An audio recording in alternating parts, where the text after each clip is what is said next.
All right, now we're live.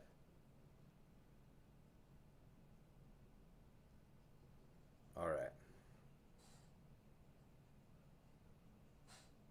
All right, guys. So basically, what we're gonna be doing is we're gonna be going over.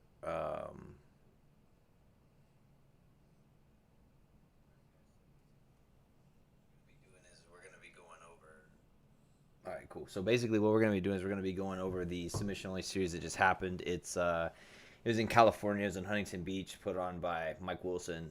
Really cool guy, 10th Planet Black Belt. Puts on these shows called Submission Only Series. And basically, like, the whole vibe is submission only EBI rules. They pull in people from all over the place, all over the country. There were guys there from Atos HQ, 10th Planet, every team you can think of is there represented. And Chase, Hannah, and Ryan um, Aiken, two of my brown belts, went out and smashed everybody in the 185 and worked their way up to the finals where they fought each other. So what I'm going to do is I'm going to pull up YouTube here. And we're going to head to Eddie's channel, which is where you can find this video on YouTube. They put the full production on Eddie's YouTube here. Let's not talk Cash App. All right, so here it is right here. Submission. All right. So submission only series is an awesome show.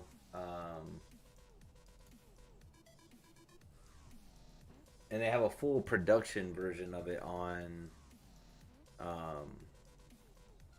Eddie's YouTube, which is pretty sick. Actually, they did a really good job editing and putting this thing together. I'm really impressed with it, to be honest with you. But as you guys can see, there's Gio, Kevin, Lucas Barbosa was there, Rotolo brothers, Ben Swange. Yeah. Black Belt Collective in Huntington Beach, California. Welcome to the Submission Only series. Today's jiu-jitsu tournament consists of 16 There's your boy. pro grapplers in the middleweight division. Submission Only series rules consist of one 8-minute round where all submissions are legal, no advantages, no points, no judges. If the competitors go past the allotted regulation time, competitors will go into EBI overtime. With 1 round minimum and 3 round maximum, competitors each get to choose between their opponent's back or armbar positions. The winner is chosen by fastest submission. If there are no submissions after 3 rounds, the winner will be determined by the fastest escape time. This is the Submission Only series. Submission only series. So yeah, amazing production. Michael Plaster, the guy who did the video for this, is an incredible video guy. He does a great job. Our sponsors, without whom this event wouldn't be possible. Impact Dental Designs, fully customized, high impact. So let's move forward a little bit here and get into some of the matches. So I think Ryan. Hey everybody. And we are about to get underway. So I'm actually gonna mute.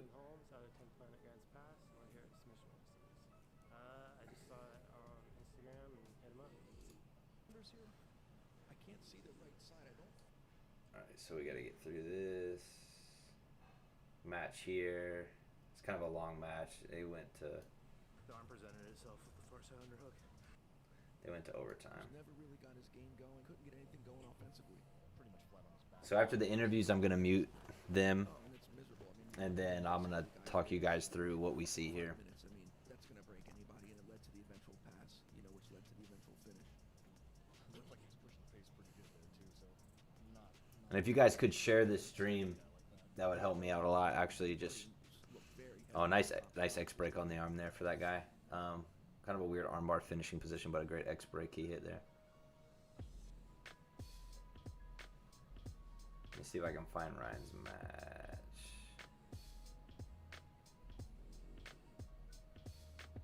All right. Impact Dental Design. Competing. So here we go. Mike John. Unfortunately,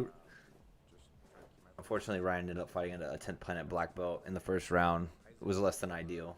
And Derek Dempster in my corner. My name is Ryan Aitken. I represent 10th Planet out of Atlanta, Georgia. I'm with Sean Applegate, and I'm competing at Submission Only Series. series today. I traveled out here with Sean Applegate and Chase Hanna.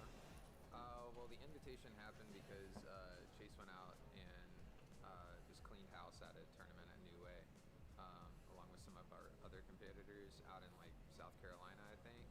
And I just heard they were looking for 185ers. Chase was going to do it. You know, I wanted to jump in there too. Mike John, a former training partner of mine. All right. Classic fight team, did a I'm lot gonna of go good ahead and work. mute them. Keep this playing. So basically, yeah, Mike John, 10 Planet Black Belt. Ryan's a lot bigger than Mike. Mike just did this because he wanted to compete. I don't think he weighs anywhere near 185. So let that be said before you see that right there. So basically, you know, a big size difference, but we just see Ryan here engaging in the hand fighting, looking for a crossbody snap, right? So what you're going to see from Ryan is you're going to see Ryan trying to reach his arm for the collar tie. And when he snaps, he's going to be snapping to the opposite side of whichever arm that he has on the head, right? What he's looking to do with that is he's looking to get Mike to square his stance, okay? So he doesn't get the crossbody snap, so you just see Ryan sit, and he goes right into his shin to shin. So from here, all right, so right away, we see Mike's foot go right into the center here. Mike's got his left leg in the middle. That's really smart because obviously Ryan's playing to the inside. He's trying to get to Mike's legs, and Mike has shorter legs, so he's going to have an easier time pummeling in there. He's going to have an easier time like being on the inside than Ryan. But Ryan's advantage will be obviously in the outside gripping. So we see this start to play out a little bit. We see Ryan start to build up and reset the position. Still Mike staying on the inside smart. Now, that was kind of an error for Mike to open up and let Ryan get back on the inside, right? Right there. Boom. Every time he backsteps like that, he's giving Ryan space to get back to the inside. Every single time. And then Ryan's just going to follow him. So one of the things that we train a lot is guys retreating, trying to stop us from entering their legs because a lot of guys have seemed to take in this route, I don't really know, where they aren't really training like technical defense to leg attacks and stuff like that. They're just training to retreat. And so for us, especially for these guys like Ryan and people like that that are just getting into the leg attack game, we're training a lot of like chasing them. If you guys watched whenever Tex just went against Lucas Barbosa, one of the things I told Tex before he went out is make sure that when you entangle his leg, he's going to try to run, that you follow him. Tex actually accidentally knocked him off the stage doing that. Accidentally, but yeah, knocked him off the stage doing it. So anyway, you're going to see a lot of that. So here's Ryan. Ryan's cutting him off. You see, right, exactly. He cuts him off to create that angle that he wants to get the inside position and the center line exposure. So right here, Ryan's doesn't really have double underhooks. And so this is one of the things that I think people miss out on sometimes in this position, playing the butterfly guard. He has two butterfly hooks. Mike is actually on the inside, but Ryan body locks him, okay? So Ryan's body locking him over that position. So here's the thing strategically for Mike. Mike is playing on the inside. He's a smaller guy. When you're a smaller guy and the guy has that much length on you, when you play to the inside, you have to play to the limbs. You can't play to the center of the body. So you see how Mike's elbow is here and Ryan's armpit and his other elbow's on the chin? See, Ryan has so much of a length advantage on him that when Ryan chooses the outside position right here, Ryan's going to be able to actually just lock over everything. And that's a huge problem for Mike, right? If Mike had played to the insides of the biceps right here, Ryan would have never been able to get his hands together. So it's just a small tactical error on Mike's part. Normally, anyone his size, this is a great strategy. It's really good to be that close on the inside. But against a guy with that much length on you, you have to actually play to the elbows. You have to play to the second joint. You can't play to the first joint because if you do, he still has enough length to actually play the outside position like this. So you see Ryan actually begin to get the elevation on Mike here. So nice guillotine from Mike, but this position right here, this is actually really smart on Mike's part, but Mike is playing a conflicting control. So holding the chin and holding the arm, when you have those two grips like that, you can control. See, Ryan's obviously turned to his left. If Mike pulls down on Ryan's chin, Ryan's going to have a very difficult time turning up on top of him, right? And if he holds the armpit there, Ryan can't turn to Ryan's right either. So this is actually a really strong control for Mike. But the issue with this is that Mike is conflicting his own control. You see how high his feet are up and he's turning in? So he's actually making this grip right here weaker by turning into it. Do you see what I'm saying? He would need to turn Ryan's head and then try to come up, not be exactly opposing pressures with Ryan. And because now what he's done is he's put himself in a 1 versus 1 battle with Ryan, where he has to be stronger than Ryan right here. And that's a bad choice if you're smaller. Right. Right. So it just doesn't ends up not working out for him. It's a great grip for him. So again, we're gonna see the penalty that Mike's gonna pay. Exactly. We're gonna see the penalty he's gonna pay for trying to play his limbs too close to the first joint. Ryan hits a nice little inverted entry right here to Ashigarami. Okay, so this is a thing I think a lot you could pay a lot of attention to right here. So again, what do we have here? Mike on the inside, but Mike's playing on the first joint. And so unfortunately, because he's playing on the first joint, Ryan's still able to create this body lock because of his length advantage right here. And so you'll see Ryan just give him a basic lift right here. Boom, boom, he got him. He's lifted. Now, Ryan's already got one leg on the inside, which is really smart on Ryan's part because of how short Mike's legs are. So to hold on, Ryan's going to want to make sure that he gets his hips a lot closer to Mike's hips. He can't afford to be so far away. And by staggering and shooting your knee underneath for almost like a butter half type position, Ryan's already almost hip to hip with him, which makes it a lot easier to hold on to the short leg.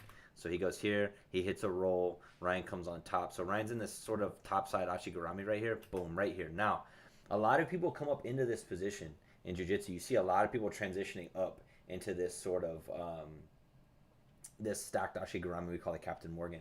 But the thing is what Ryan has to do is Ryan has to start turning his body, because what Mike's going to do is push him straight backwards. So if Ryan pushes straight into him, he's going to be fighting Mike pushing straight against his chest. If Ryan starts to turn, though, that push is going to get deflected, and you're going to see Ryan able to actually turn Mike's hips and create heel exposure.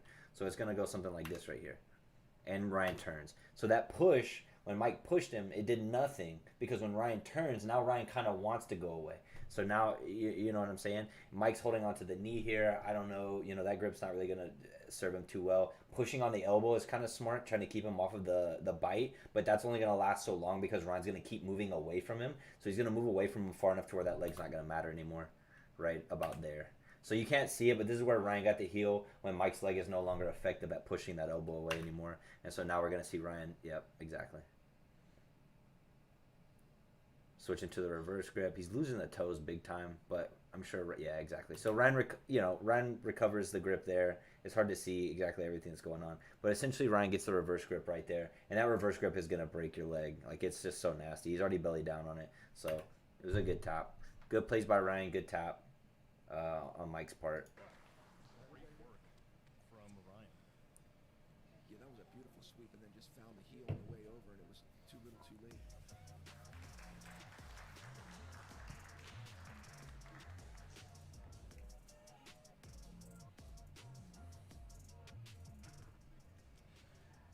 I really wanted to just work for a straight, but I mean, I saw the entry.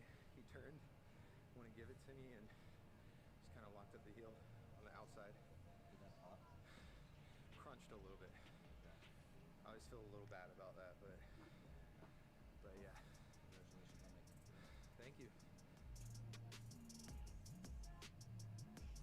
Right, so beautiful guillotine attempt. That control is so good from Mike right there. It was just misplayed a tiny amount against the specific body type is all. One thing you notice, Ryan really locked up the legs. Once he got there, his control with his own legs over Mike John's leg is so good that Mike John had no place to go. So Yeah. that's really some high-level jiu-jitsu setup for leg locks. Yeah, he was stuck. Once he found that the position he wanted, Mike John had nowhere to go. My name is Chase Hanna.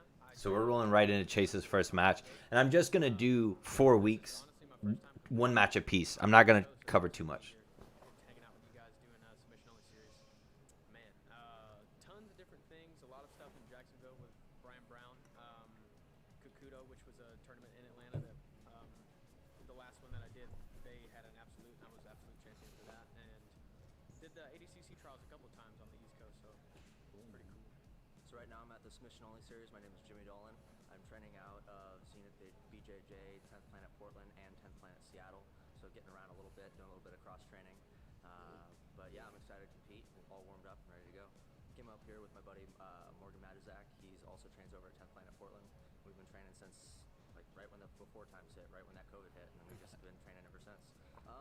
You know what? Borderline harassment. I just hit up as many promoters as I can, just put myself out there. Sweet. So now we're gonna see Chase's first match. I think Chase's first match. So we're gonna mute that sound. I think Chase's first match has a lot more to do with Chase's offensive ability than it does his opponent's like purely making mistakes. Yeah, right away, boom. So what we see right away, guys, like right here on this connection, I want you guys to pay attention to Chase's grips right away. So like this is a big deal whenever you're approaching like starting a match with somebody. You're gonna check their stance and their gripping right away. So first thing you notice, like as soon as they say go, boom. Notice that this guy switched his stance right away. He squared his stance right away and he brought both of his hands right to the center. So the first thing that Chase is gonna see right off the rip is that this guy's in a square stance with two hands in front of him. All right, so this guy's gripping ability is going to be pretty poor, and your ability to attack either side of his body is going to be so good at this position, right? Like Chase could literally, and he does, just grab both of his hands and pull him over his head, and it's going to be so easy because the guy has no stagger at all. He has no stagger. There's nothing there for him to push back. Once he's on his toes, it's over. And so you guys will see right away, Chase makes boom, two grips, right? The guy takes another forward step, so Chase pretty much knows right away that the guy's going to bring that leg around. Boom, there it is. Center line. Done. It's that, I mean, it really does come down to that. So, like, a lot of times when you guys are starting your match with somebody and you're like, I wonder what's going to happen. I wonder what's going to happen. It really comes down to, it really only comes down to, like, how they're standing, how they like to stand. Like, okay, so I know that I want to enter his legs. I need grips. I need lifting grips. What's better than one arm is two arms? If I control both hands and lift, boom, I'm going to get an easy entry. What's better than having both of his hands? Having both of his hands and having him square. So look at this position that he's in. You know what I mean? And it's not, you know, Chase didn't really like have to work for this. You know what I mean? The guy, he knew the guy right away. Boom, the guy's like squaring his stance. The guy starts in one stance, and instead of lead dragging, the guy takes a rear step forward and squares his stance. This is going to be an easy entry right here, right? So Chase just simply pulls both hands, and he creates center line exposure. The guy's so off balance right now that even if he wanted to react right now, it's gonna be hard for him to get away because he's still catching his balance and Chase's hips are already underneath his hips. You guys see what I'm saying? That's what Kazushi is. This guy is catching himself right now. He's not reacting to Chase's entry. He's literally trying to maintain his balance right now. Boom. So the guy catches on to what Chase is doing. Once his foot hits the floor, he immediately tries to turn and cut Chase off. So he's immediately going into a bladed stance to avoid that center line exposure that Chase created. But I want you guys to pay attention to how Chase put his knee on the inside of the far side knee. So this is a huge problem for the guy. Chase has reverse knee control, and he has an overwrap on this leg. So he actually has like a little bit of a dilemma that the guy on top is going to be playing now, where if he turns one way too far, Chase has reverse knee control. If he turns back in, he gives him back the control he already had. Boom. Boom. All right, cool. So Chase rolls all the way through. I want you guys to notice right away that Chase is wholly on the inside as soon as he comes on the backside of the roll. Chase's knee is on the inside here. Chase's hand, knee elbow sort of situation is on the inside here. And then his other hand is on the inside of the foot, and this knee is disengaged completely. Boom. So all Chase does is make one small adjustment. He pushes the foot down, he brings his left knee up, and now he's got limb isolation. Okay?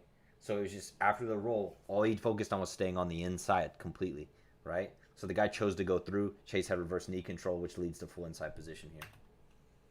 Boom. All right, great. Makes his entanglement here. Chase is starting to move towards that right side of the body. This dude is making a small mistake right now in that he's reaching up for Chase's hands and not addressing Chase's feet.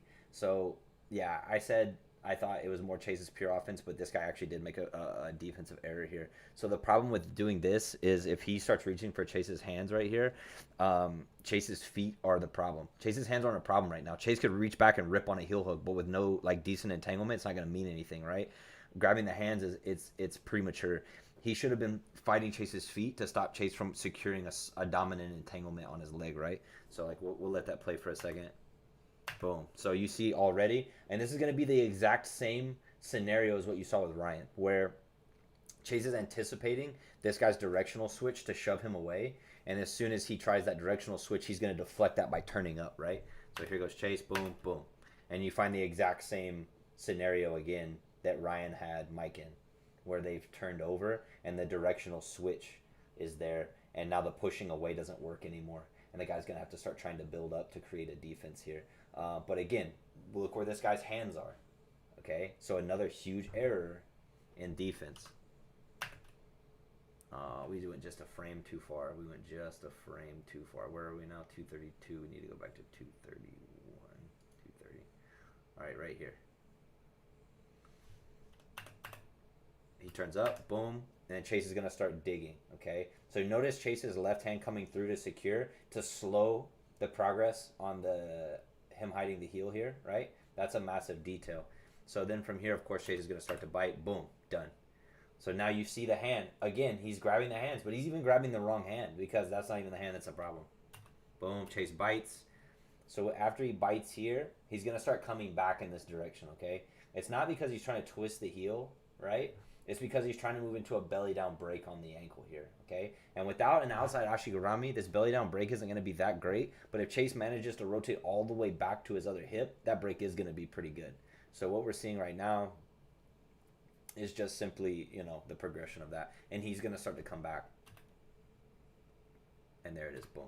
As soon as Chase gets to the belly down and starts to come back, boom. I don't know if this guy was going for like a sort of a Fenkle, like Aoki lock counter. I don't know if that's what's going on right there. You guys can't really see it very well because my camera's in the way. But he has the ankle overwrapped. I don't really know if he was going for that or if that's just like a weird place his arm ended up. But basically that's what happened. So we can rewind this to just the beginning of their match. And you guys can see all of this play out. It's really fast, but it's the same thing. From his stance all the way down to the way he tried to defend the leg entanglement, it was all pretty much like setting himself up, right? So we'll let it play. So notice his stance right off the rip. Watch what he does with his feet. You just walking square. Boom, here's Chase.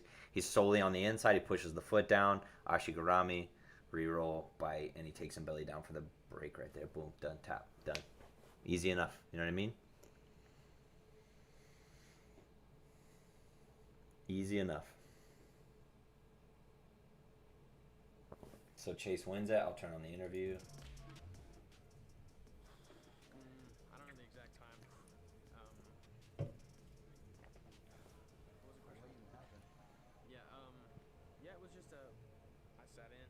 He went over for the top. I was able to secure the inside position on my right side, so his left leg. Nice outside double finish from Hashirami. Yeah, I like legs. Well, it was definitely a change up because I was initially wanting to do exactly what he ended up doing. So it was kind of just switch up. I ended up going right over top, ended up landing on the outside, and then he ended up getting a really strong bite on the heel. And I just didn't want to push it or determine it. You're in a gunfight. I definitely was. Definitely just one of those things. If you're dead to rights, you just got to tap. It's one of those things. But we'll be back stronger, back smarter, back healthier. Thanks. Yeah, thank you.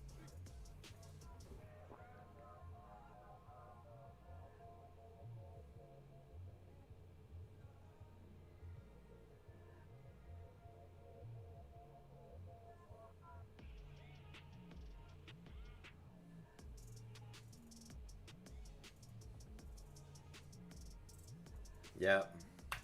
Beautiful. So it was a good side by side today.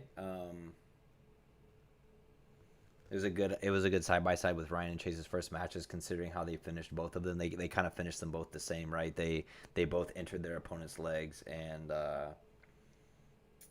they both kind of re-rolled up, came in for the bite there. Chase's obviously was much cleaner, so he was able to use a standard grip to finish. Ryan's was a little sloppier, so he had to work on a reverse grip finish. But over the next few weeks, I'm going to break these matches down for you guys, and they're not all that short. Most of them are pretty short. Ryan does have a match that goes to overtime that we'll get into next week.